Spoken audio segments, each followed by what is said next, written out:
Hello guys, welcome to my channel.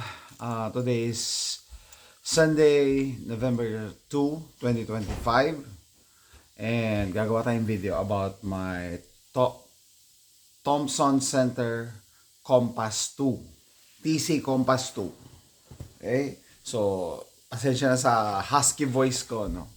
May nangyari kahapon eh. So anyway, binili ko to, I think, 5 years ago. Matagal na, no? Bago pa din siya, never ko pa nagamit. Pero, yan. Well, ako na yung muzzle brake, tanker style muzzle brake. 6.5 Creedmoor pala to. So, ito yung pinaka long range. Mali yung term na ginamit ko dati. Sabi ko, ito yung pinaka malaki kong cartridge. Hindi, pinaka long range. Kasi meron akong 308, up to 800 yards ng 308, 6.5 Creedmoor, hanggang 1,000 yards or 1 mile. So, sabi ko, okay, ready na akong gamitin to. Gagamitin ko na siya. Ilalabas ko na. This is zero ko. So, by the way, binili ko pala to, package to, no? TC Compass 265 Creedmoor. Ayan pangalan. And may kasama siyang vortex scope. Saan yung pangalan? Dito.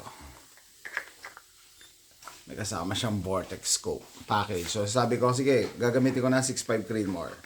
Kaso, nung tinatry kong i-run, sabi ko, ang liit ng bolt. Ng bolt handle. Ang liit ng bolt handle. Kita nyo, napaka teeny-weeny. Parang kasi laki niya yung mga pang 22 LR. By the way, safety check. Sabi ko nga, bagong-bago yan. Wala tayong laman. 6.5 Creedmoor.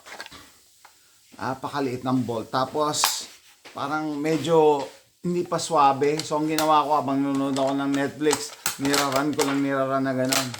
Tapos, nilinis ko, inisprayan ko, tapos oil, punas, may nakita akong mga dumi, mga grime.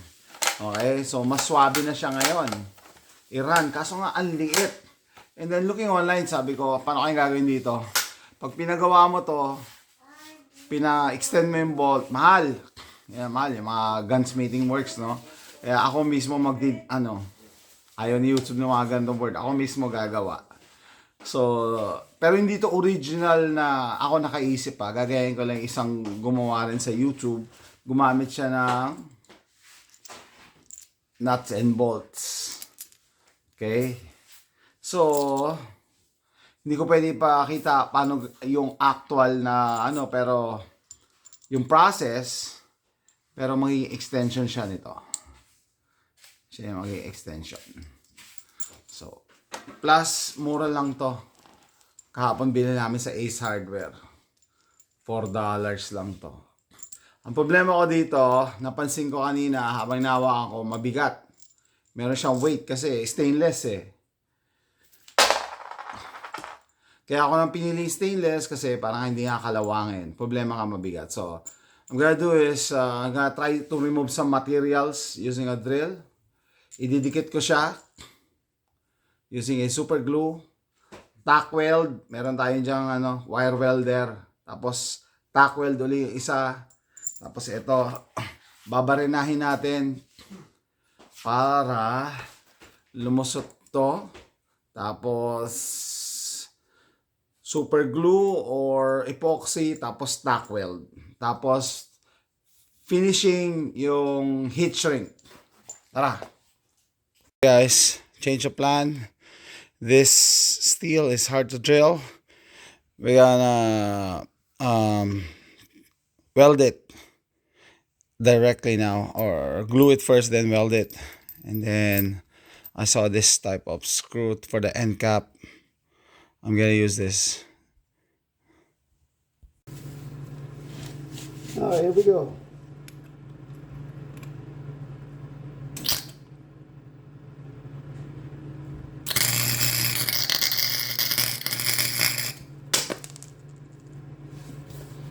What the heck? Okay, one more time. The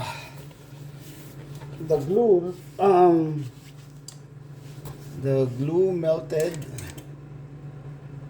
Okay. So ito.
this is the update.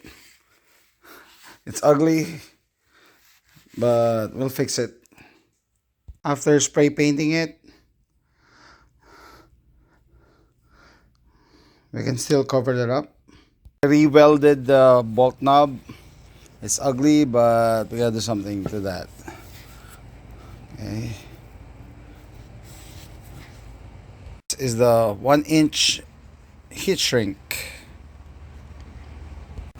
Capture it.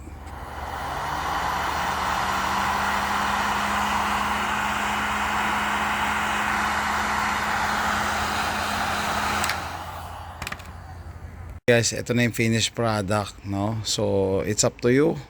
Kung gusto niyo yung takpan hanggang dito, pero ako tinabas ko ng cutter para naka-expose yan. Yung end cap. Yan. Tara, kabit natin. Okay guys, ito na yung aking finished product. Pag naka-install, ay lapit ko pala yung camera. No. So, mas maganda pa kasi nung una, medyo weird yung angle. Wala, newbie ako lalo na sa pag-welding. I'm just learning on my own. Dapat kasi naka-clamp. So, una kong ginawa, dinikit ko muna, di ba? So, pag naghinang ka pala, iinit, tunaw yung pandikit. So, wala. So yun. Tapos ginawa ko, in-spot weld ko lang, corner, 4. So, habang nanonood ako ng TV, nagagayangan ako. Oh, by the way, safety check prior to filming. Yan, wala yan. Ganyan lang ako. Saka, I don't know kung pang ilan na rack and ko, pagra-rack ko sa kanya, bumigay yung weld, natanggal yung weld. Ay, sabi ko, hindi pala pwedeng spot weld lang, dapat i-weld ng paikot. Hindi man ako magaling mag-welding So, ginawa ko, wineld ko kahapon, paikot, as much as I can, no? Pangit Pero pwede mo pa naman siyang kinisin using grinder sa yung grinder na rotary tool. Tapos kahit pangit nga siya, ito ang crucial dyan. No? Maganda yung nabili kong 1-inch yung yung heat shrink. Pang cable yan Makapal siya matigas dito. Pag lumamig na. Tapos, nag-iwan ako dito sa yung iba, inapan ko sa YouTube, sinara niya to lahat pero okay lang iwan. Pwede ko yung kinisin So, ang ganda na ng forma niya, pa slant, pa atras. So, pagka imamanipulate, hindi na masakit dito sa kamay, sa palm. Dati kasi dito lang siya, hanggang dito lang ang liit. Sabi ko, ano ba yan? Dapat gawing illegal yung paggagawa ka ng magpo-produce ka ng bolt gun tapos napakaliit. Yun, tama lang yung size. It's the right size. No, I'm happy with it. Mas madali na siyang i-manipulate. Tapos yun nga kahapon habang nanonood ako, minamanipulate kasi para dumulas, maging swabe yung action. Napansin ko kasi dito sa TC Compass, no? Pag inatrash mo siya all the way, syempre hindi na siya align. Kaya minsan may sabit. Minsan. As compared dun sa ibang mga rifles, lalo yung mga surplus na rifles, kahit atras mo all the way, straight lang yan. Hindi siya naggaganyan, no? Anyway, mura lang naman to. Tsaka 6.5 Creedmoor. Pang long range shooting ko to Excited na akong i-testing. Sabi ko, ayokong gamitin siya na maliit lang yung bolt handle. So, yan guys. Custom na custom. Ako mismo gumawa Yan.